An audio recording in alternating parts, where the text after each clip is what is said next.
வர்தா புயல் சென்னையை நெருங்கியுள்ள நிலையில் பட்டினப்பாக்கம் பகுதியில் கடல் சீற்றமாக காணப்படுகின்றது. இதுகுறித்து அங்குள்ள நமது செய்தியாளர் பாலாஜியிடம் கூடுதல் தகவல்களை கேட்கலாம்.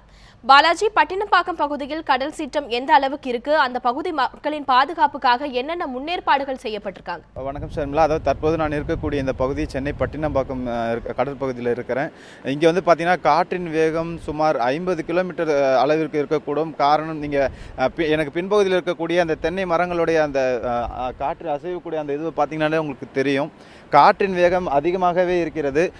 நேற்று இரவே வந்து இங்கே இருக்கக்கூடிய மீனவ மக்களை வந்து தீயணைப்பு படை வீரர்களும் மற்றும் பேரிடர் குழுவும் வந்து இங்கே இருக்கிறவங்கள ஒரு பாதுகாப்பான இடங்களுக்கு வந்து அனுப்பி வச்சிருக்காங்க.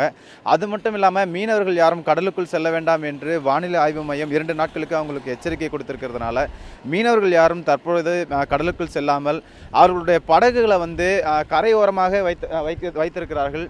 தற்போது நீங்கள் அந்த கடல் சீற்றத்தை பார்க்கலாம்.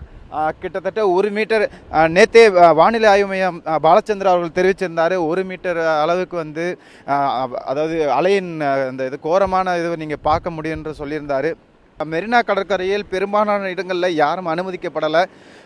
பேரிகார்டு மூலமாக போலீஸார் வந்து பொதுமக்கள் வராத வண்ணம் தடுக்க வைக்கப்பட்டிருக்கிறார்கள். தற்போது நான் இருக்கக்கூடியது சென்னை பட்டினப்பாக்கம் பகுதியில் இருக்கிற ஷர்மிளா.